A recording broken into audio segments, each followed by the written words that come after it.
Get some of these ground out pieces. Ow! Oh, hey everyone, Griever here. Just doing a quick PSA about safety. Remember, when modding a blast or anything really, you should always take proper safety measures to avoid workshop injuries. And kids, always remember, ask your parents' permission before using any kind of tool, especially power tools. So with that said, happy modding, stay safe, nerf on, let's get back to work. Damn, that's gonna need a band-aid.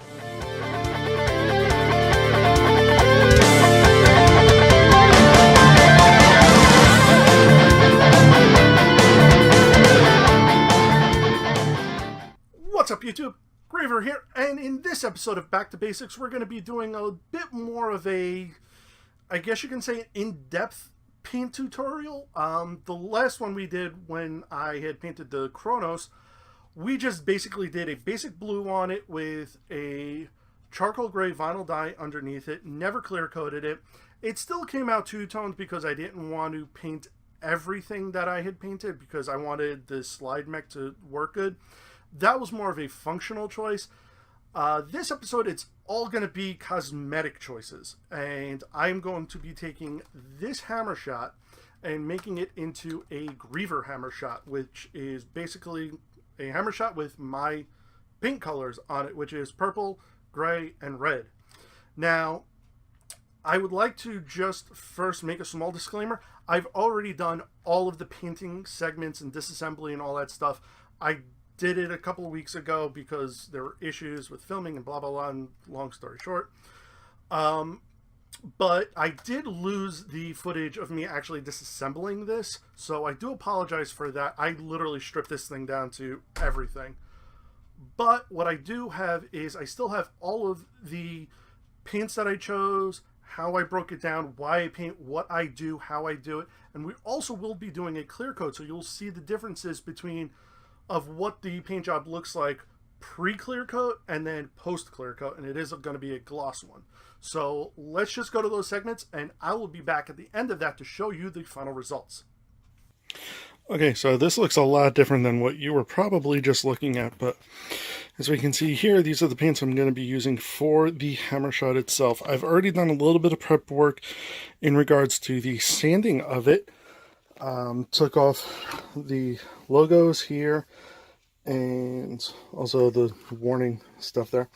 I've also sanded up the and disassembled the cylinder because that's also going to be getting painted red.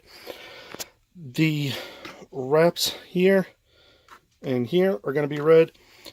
I'm going to try and make sure the hammer gets red along with the trigger itself, and I just did a little bit of, I drilled and grinded out those little cinder indents just because make it look a little bit more fancy.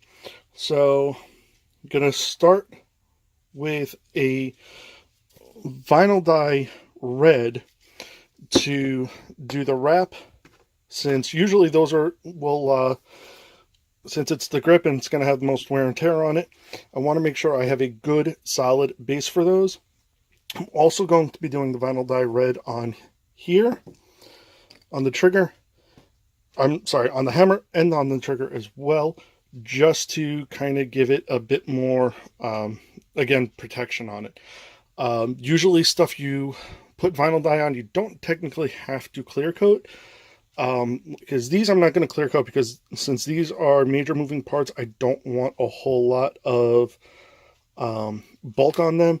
Same thing for the cylinder itself. Also, you will notice here I have some cut down darts in there. That is just so that paint and the vinyl dye doesn't actually leak into the actual chambers for the darts themselves. I probably will clear coat the body just to seal everything all nice and stuff. Also, again, give a little bit more protection for the grips as well. So let's go spray these up. Okay, so the red vinyl dye is taking for the most part. Have it here on the hammer, which it's probably going to need another coat or so. The grip actually took a couple more coats or a couple more layers than I thought. The trigger, for some reason, it's not sitting too well on. Sometimes Nerf ABS plastic can be a little finicky to work with in regards to vinyl dye.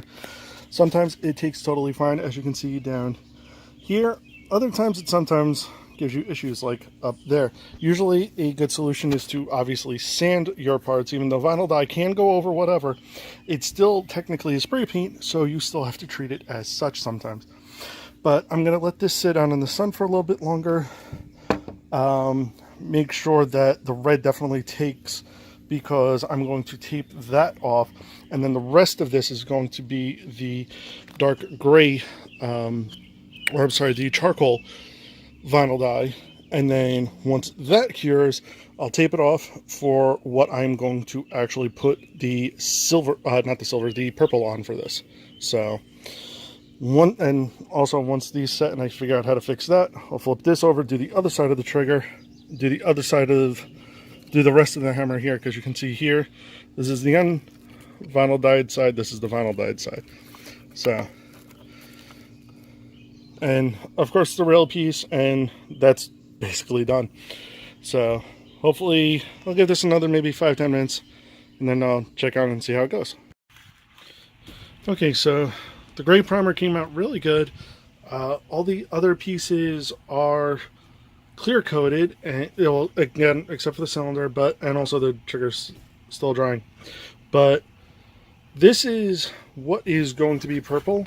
Everything I've left unmasked, well, I'm still actually masking. This is taking a lot longer than I had anticipated, but I will show you the final product once it is masked off. And man, again, there's a lot more than I thought it was going to be, but it will pay off in the end. This is probably my most ambitious paint job probably since my Night Raven, but I think this will all pay off.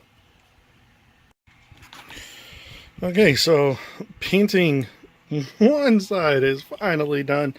I obviously didn't take off the tape from beforehand, but I decided I'm changing it up a little bit. Originally, what I wanted to do was I'm covering obviously the wood part here because I am going to do that brown and a wood grain. I was going to leave this the charcoal, but decided, you know what, it needs a little bit more purple, so I'm going to make the handle purple with the wood grain, and then everything else you see exposed is going to be the purple. Everything else is painted, or I'm sorry, taped up. That is going to be the charcoal gray. And then that will obviously go with all the red, and then boom, my Griever hammer shot. So I will show you what it looks like once that is all done, or probably once it's completed, whichever. Okay, so the purple is done, although I think I'm going to need a new can because this was actually a huge pain to paint. It was not coming out properly. Hoping it still came out good. I had to redo the corner on this one, so that is going to stay taped. It also, mind you, it's been outside for quite some time, but it still does have a bit of a tack to it because it is the Ultra Cover double coat. So I'm going to take the tape off just to see how it came out, but I am not going to clear coat this until probably tomorrow just to be on the safe side.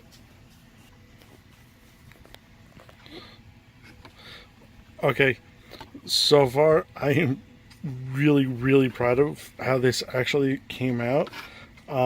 Looking at the wood grain, I think as much as I'd want to paint it purple, I don't want to mess up the overall, or not purple, brown. I don't know if I want to mess up the overall color scheme, because I have to say this came out freaking incredible. I can't wait for the paint to fully cure so I can clear coat this and put it all back together and show you guys the final results of it.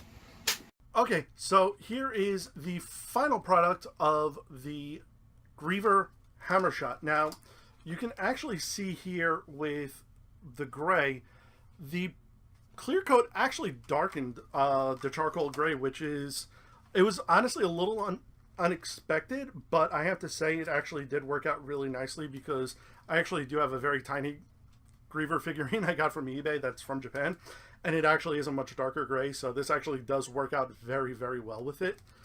And I gotta say, everything came out really good. The red is holding out very nicely, even on the hammer. There is a little bit of chipping here, but honestly, I was expecting that, even with the clear coat.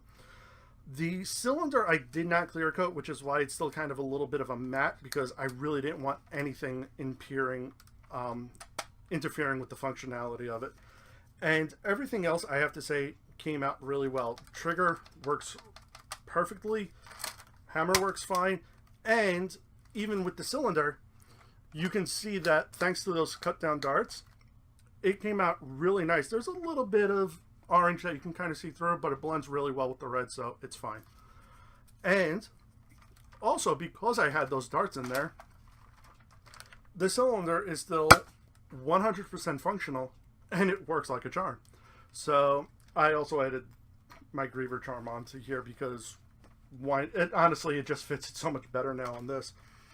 So that's it for this episode of Back to Basics, and I really hope you guys enjoyed it. I hope you may have learned something, or at least or for those of you who are new to the hobby, understand how to do a bit of a more detailed paint job, but still make something completely and totally functional. Now, there is still one more part left to the painting series, and that is going to be a prop build. And that is going to be a very detailed paint job where I basically just make something to look very pretty.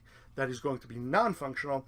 I have not yet decided if that is going to be the pulse rifle, the scout rifle that I am making for my Destiny cosplay, or if it's just going to be a Nerf blaster I got to just, make a standalone prop for something else. But if you want to weigh in, definitely leave a comment down below. And that's it for this episode. So thank you everyone for joining me on this episode. And as always, if you enjoyed this video, throw us a like and subscribe. Leave me a comment down below and let me know what you thought of this episode. Or if you have any ideas for Back to Basics, definitely please share your ideas with me. I'm always looking for ideas for Back to Basics. And don't forget to click that little bell icon, otherwise YouTube may not tell you when we're doing stuff. But again, thank you everyone for joining me, and I will see you guys next time. Later.